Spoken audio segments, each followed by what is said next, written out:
today's video, we talk with our favorite paralegal, Bita DeLisi, about a tenant that was evicted by a sheriff and moved back in that very weekend. This is how we get to handle it right after this.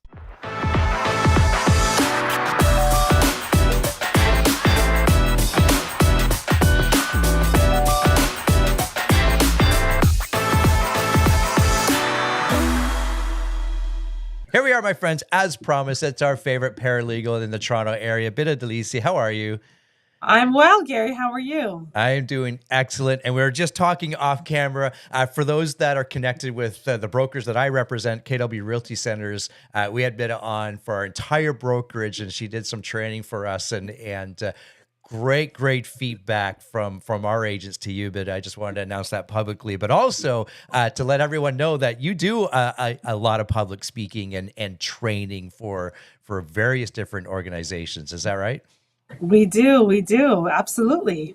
Yeah, I always say, use the professionals. As a realtor, I'm not a paralegal, so we use professionals, and that's why Bita is here. Okay, I always love it, and the cadence of our videos every couple of weeks. What story do you have in tune for us today? Wow, here I was thinking, wow, this has been a quiet week, but no, last Friday we had an eviction. And every time we have an eviction, we have a member of our team attend on site to meet the sheriff with the landlord or their superintendent or their property manager. And one of our instructions is have a locksmith present or someone who knows how to change the locks. And this landlord says, no, don't worry. The tenant is going to give me the keys. And rightfully so. The tenants gave them the keys. And a member of our team was there as well. And he told them, you better go to Home Depot, change that lock right now.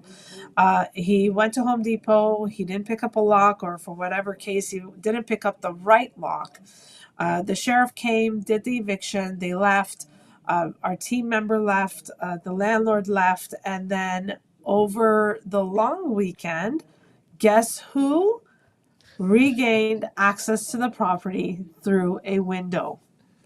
That is crazy. I'm going to guess that tenant for those that are playing along. Ding, ding, ding. Very good guess. Yes, it's very important that after an eviction that the property is secure. Windows are locked, doors are locked, back door is locked, the garage door remote, the code is changed, or the access door from the garage is locked, because you don't want the tenant or anybody who has or may have a key to access the property. I mean, especially after you've waited 8 to 10 months to evict them. Yeah. So please follow the instructions of your legal rep. We're not saying it to cost you money. We're saying it because we want to avoid the tenant or anybody else regaining access back to the property. Yeah, and that's so true. And I've known I've showed up to some of my properties with multiple locks, because sometimes you don't know what you need. So That's you right. just go buy a variety. You can always take them back.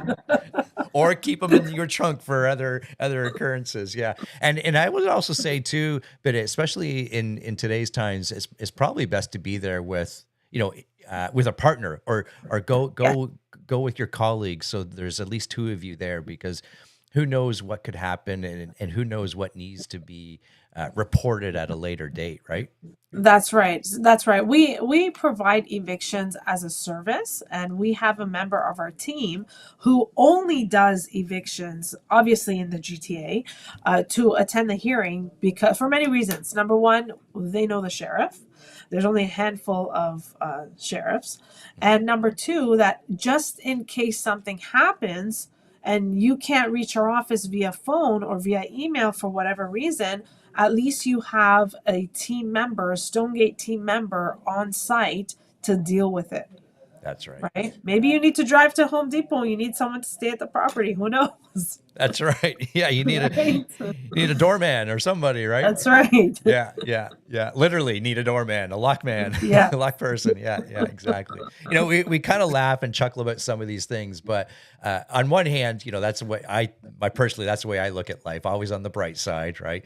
But these stories, like, this is real life stuff. We're not just making this up. Like, this all the stories that Bitis shares and that we share, this happened to us or this happened to our colleague, and we want to make sure that you, the investor, are well informed, and the tenant is well informed of what's right and what's wrong, that type of thing. So here's something interesting. Of course, we're, Bida and I are both in the Toronto area, and as you may know, there's a big mayor race going on in Toronto. And I caught this headline yesterday, and you and I both didn't dive into it, but it is definitely something that we need to talk less of and do more action in.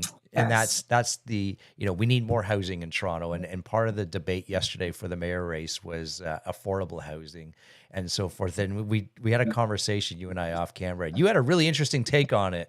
To share with what, obviously we need affordable housing, but share with us Yes. why, in your world, why maybe that's so important as well. So in our world, I think we need more affordable housing because I think it would solve some of the issues with respect to non-payment of rent.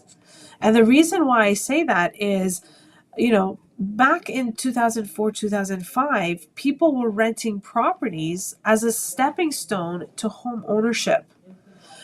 For example, I remember one of the properties that I owned back then was a townhouse. And it was a small townhouse, probably 1,100 square feet, a 3 bedroom. And at the time, I believe I was renting it out for something around $1,000, maybe 1,000 or 1,000, I don't know, 1,050, something around that. And the tenants were great tenants. They lived there for 4 years. But now that same townhouse is worth probably $3,000 a month.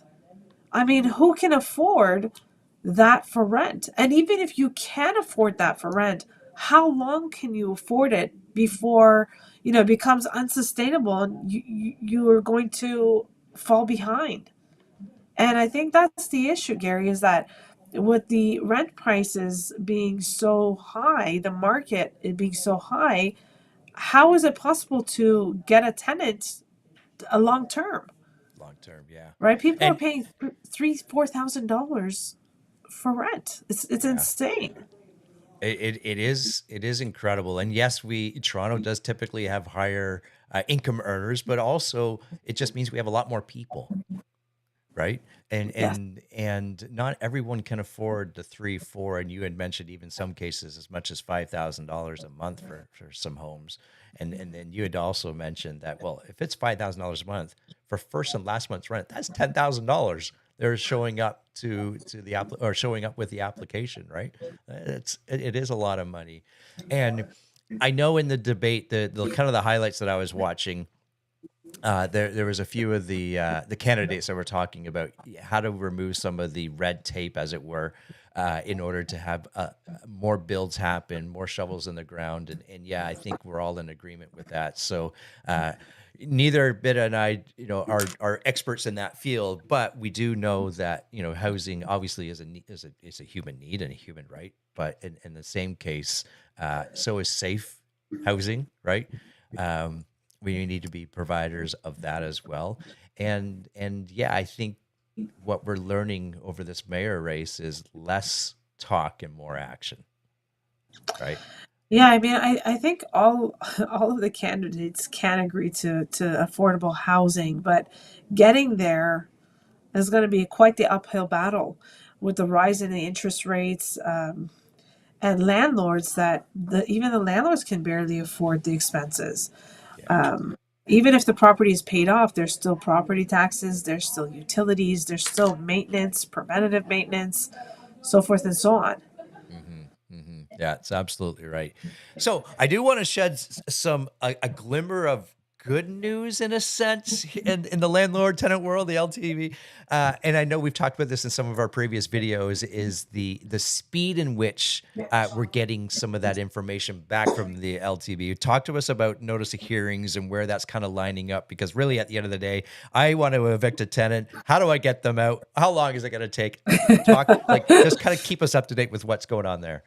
Okay, so before you fully do your happy dance, okay, I want to tell you that I'm happy to say that we are receiving notices of hearings quicker.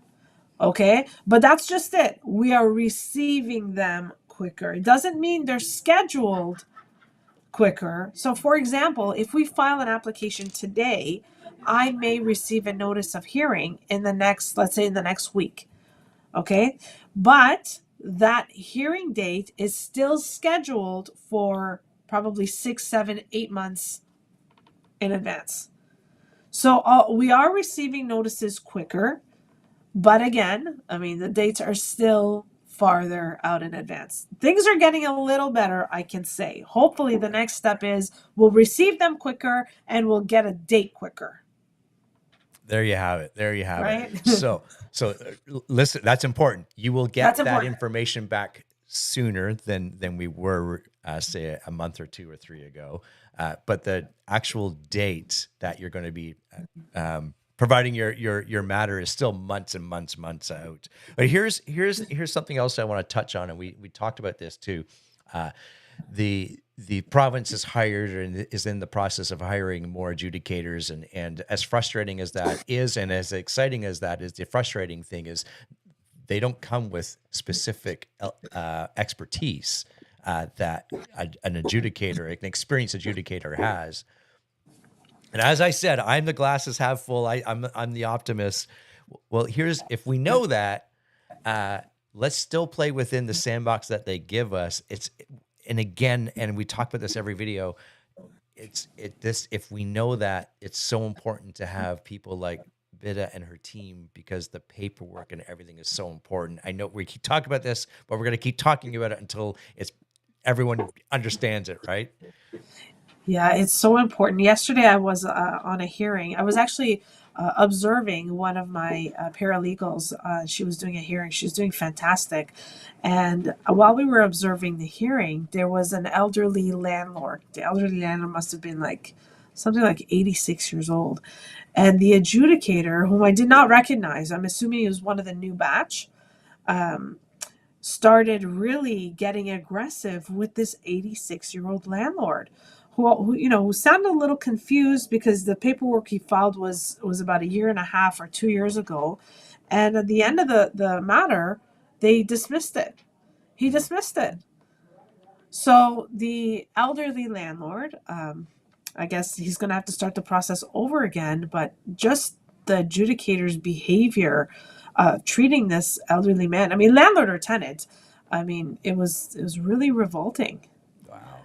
Yeah. The circus of the board, but things really need to change. That's what I mean is even hiring on the batch of new adjudicators, it's still going to take time to train them, not just on the law, but with how to professionally speak to someone at a hearing.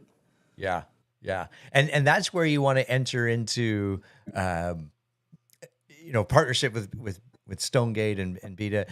They do this every day, multiple times a day. Whereas, maybe somebody like me or someone that's watching this, they go once every couple of years. And trust me, that is not the experience you want to be bringing to the table on a matter such as important as someone that's, not paying you rent or vandalized your property or anything like that. Like, I can't stress that enough.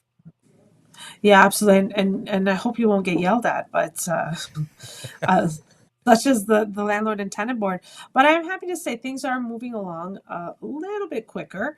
We're hoping that with receiving notices of hearings sooner rather than later, the next thing to come will be hearings to be scheduled sooner with the hiring of all these adjudicators. So after they're done their trainings, hopefully the board will be able to schedule hearings quicker.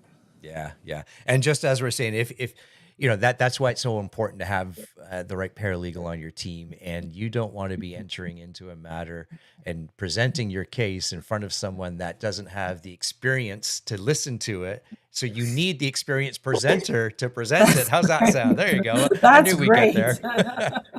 I knew we'd get there some way. This is always great stuff. I love checking in with you every couple of weeks because your stories are always insightful.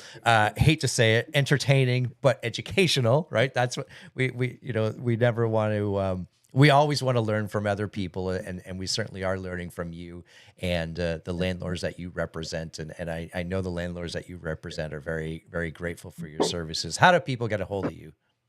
The best way to get a hold of us, check out our website. You can book an online call, a discovery call, stonegatelegalservices.ca. You can also add us to your social media, or follow us and like us on Facebook and Instagram. We always tend to provide updated videos and great stuff of value with respect to what's happening in the realm of landlords and tenants. So definitely do connect with us. You may not need us now, but the information is great and very informative. Outstanding. So there you have it, my friends. That's our good friend, Bidda DeLisi. And I'm, of course, Gary McGowan. We'll see everybody in the next video. Bye for now.